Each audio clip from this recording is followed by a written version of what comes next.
नमस्कार मंडळी, मी प्राजक्ता तुम्हा सर्वांचं खूप खूप स्वागत करते आहे आणखी एका नवीन व्हिडिओमध्ये.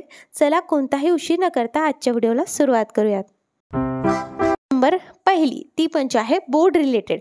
आपल्याकडे ना जर छोटे मुलं असतील किंवा नसेल सुद्धा तर असे वाईप्स आपल्याकडे एक्स्ट्रा असतातच बरं का. छोटे मोठे वाईप्स असतात, पण ह्या वाईप्सचा वापर आपण काही क्लीनच करण्यासाठी स्वतः म्हणजे स्किन आपला मेकअप रिमूव्ह करण्यासाठी किंवा लहान मुलं असतील तर त्यांना वापरण्यासाठीच न करता आपले बोर्डसुद्धा आपण साफ करू शकतो. कसे तर तुम्हाला हे क्लीन करत असताना पायामध्ये चप्पल घालायची आहे आणि मग हे स्वच्छ करायचं, कारण वाईप्स हे ओलसर असतात. सो आपल्याला हे आवर्जून जे आहे फॉलो करायचे आहे. आणि नंतर तुम्ही बघणार ना, तुम्हाला काही कोलगेट वापरायची गरज ना, कोणतं सोल्युशन बनवायची गरज. तुमचे जे काही बोर्ड आहे त्यावरचा काळवटपणा पूर्ण निघून जातो, चिकटपणा निघून जातो आणि अशा पद्धतीने तुम्ही बघू शकता रिझल्ट तुमच्या समोर आहे. एक वाईपने तुमच्या घरातील संपूर्ण बोर्ड हे साफ होऊ शकतात. बोर्ड बघू शकता किती साफ झालेले आहेत. नंतरची टीप बघूयात. बऱ्याचदा आपले जे काही चष्मे असतात ना त्यावरती भरपूर एक घाण झालेली असते. आपण पुसायचं जरी म्हटलं तर मग आपण काय करतो, सरळ पाण्याचा वापर करतो. पण जर आपण याला नेहमी पाणी लावलं तर यावरचं कोटिंग जातं आणि याला खूप स्क्रॅचेस पडण्याची सुद्धा शक्यता असते.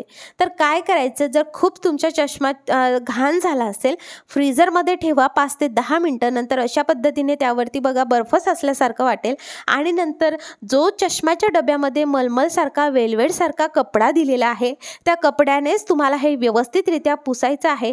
तुम्ही बघणार जर त्यावरती काही स्क्रॅचेस झालेले असतील ते सुद्धा नाहीसे होतात आणि आपल्या चष्माची कोटिंग सुद्धा खराब होत नाही. अशा पद्धतीने तुम्ही चष्मा तुमचा हप्त्यातून एकदा जर फ्रीजरमध्ये ठेवला तर खूप छान पद्धतीने साफ होतो आणि त्याची मी म्हणेल की तुम्हाला वेगळं काही सोल्युशन पण विकत आणायची गरज नाही. तुम्ही बघू शकता त्यामधनं जे काही दिसतंय अगदी आरपार दिसतंय, काही त्याचं कोटिंग खराब झालेलं नाही आहे. त्यामुळे जर तुम्हाला चष्मा लागलेला असेल ही टिप नक्की आजमावा. त्याला नंतरची टीप बघूया. इकडे आपल्याला लोखंडीच भांडं घ्यायचं आहे. मी इकडे लोखंडाची कढई घेतलेली आहे. त्यामध्ये मी टाकत आहे खोबऱ्याचं तेल.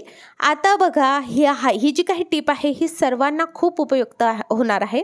मी रिसेंटली इंस्टाग्रामवर लाईव्ह घेतलं, सो त्यावरती स्किन आणि केस रिलेटेड भरपूरशा लोकांनी मला सांगितलं केस गळती होतीये, केस रिलेटेड भरपूर समस्या आहे, स्किन रिलेटेड आहे.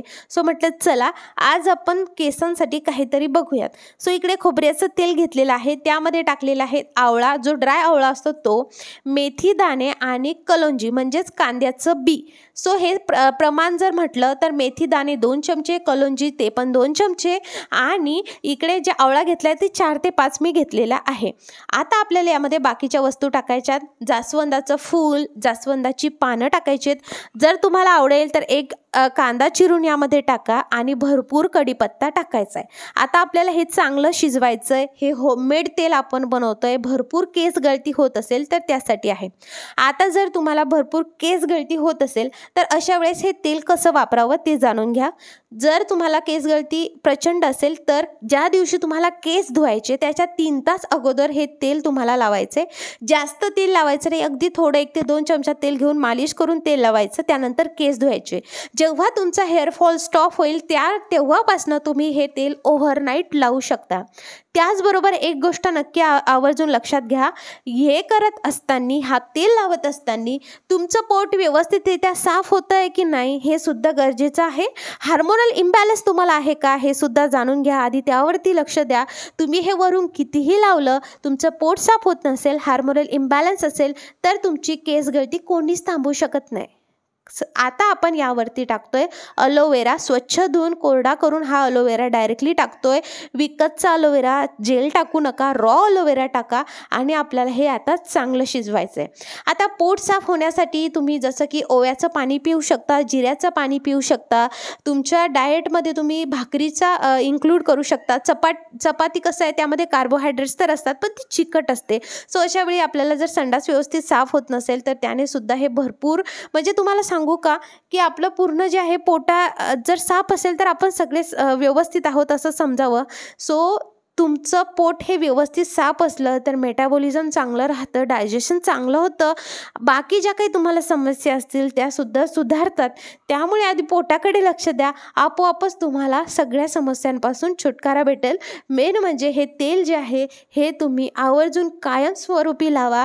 मी हे म्हणणार नाही की तुमचं टकलं आहे तर तुम्हाला केस येतील, पण मी हे नक्की म्हणू शकेल की तुमची जर केस गळती होत असेल तर तुमच्या केस गळतीवर जर तुमचं पोट साफ असेल तर हे नक्की काम करेल.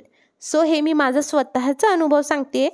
आधी मलाही माहिती नव्हतं, पण मी हे शिकते आहे. माझाही प्रचंड हेअरफॉल होत होता, त्यामुळे मी हे शिकले आणि मला त्याचा खरंच खूप उपयोग होतो आहे, म्हणून मी तुमच्यासोबत शेअर करते. हे कधीपर्यंत शिजवायचं, जोपर्यंत कांदा जर तुम्ही टाकला तो काळपट होत नाही, कढीपत्ता काळपट होत नाही, तोपर्यंत आपल्याला हे चांगलं शिजवून घ्यायचं आहे आणि नंतर तुम्ही एखाद्या बॉटलमध्ये भरून त्याचा उपयोग करू शकता. सो हे नक्की ट्राय करून बघा आणि तुमचा अनुभव मला कमेंटमध्ये नक्की शेअर करा आणि कायमस्वरूपी तुम्ही ह्याच तेलाचा वापर करा. लहान मुलं जरी असतील तुमच्या घरी त्यांच्यासाठी सुद्धा तुम्ही हे तेल वापरू शकता. मी स्वतः माझी 2 वर्षाची मुलगी आहे, तिच्यासाठी वापरते आणि आम्ही सगळेच ह्या तेलाचा वापर करतो. चला नंतरची टिप बघूया.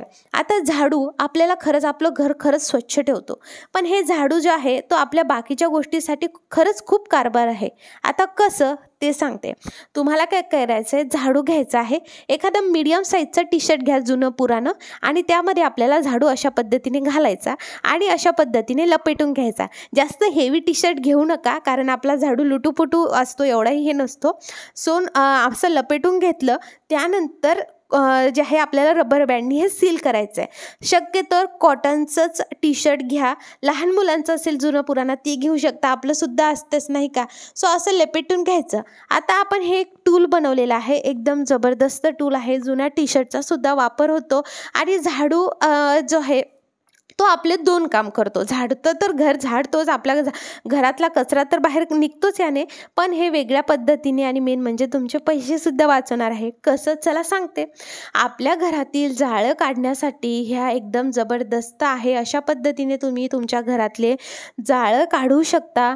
त्याचबरोबर कोणताही कानाकोपरा तुम्ही याने साफ करू शकता. जर हे टी शर्ट तुम्ही थोडंसं ओलं केलं तर तुम्ही बाकीच्या गोष्टीसुद्धा साफ करू शकता. तुमच्या सोफ्याखालचं फर्निचर खालचं तिथे जर झाडू जात नसेल किंवा मॉप वगैरे जात नसेल तर ते सुद्धा साफ करू शकता. तुमचा फॅनसुद्धा तुम्ही वरून या पद्धतीने साफ करू शकता, खालूनच साफ करू शकता. मेन म्हणजे खूप छान पद्धतीने क्लीन निघतो. तुम्ही बघू शकता पंख्यावरचं पूर्ण जाळं निघते. अगदी मी जे काही आपल्या घराचे कानेकोपरे असतात ते सुद्धा याने साफ केले. जुन्या टी शर्टचा सुद्धा वापर होतो. हे झाल्यानंतर हे टी शर्ट काढायचं आणि स्वच्छ धुवून पुन्हा तुम्ही ह्या पद्धतीने करू शकता. आता पैसे कसे वाचणार, तर तुम्हाला यासाठी करण्यासाठी टूल खरेदी करावं लागेल, तर ते खरेदी करायचं काम नाही. त्याचबरोबर आपल्या फर्निचर मागून, आपल्या फ्रीज मागून असं आपण नेहमी नाही हात पोहोचू शकत. सो अशा पद्धतीने हे टूल नक्की वापरत ना. जबरदस्त टूल आहे. तुम्ही बघू शकता किती छान पद्धतीने याने सफाई केली आहे, किती हे घाण झालेलं आहे आणि नंतर तुम्ही हे काढू शकता. झाडूसुद्धा खराब होत नाही आणि आपलं टूल अगदी सोप्यारीते मस्त असं घरीच बनवलं जातं. सो ही ट्रिक कशी वाटली कमेंट करून नक्की सांगा. हा व्हिडिओ बघितल्याबद्दल खूप खूप आभार मंडळी.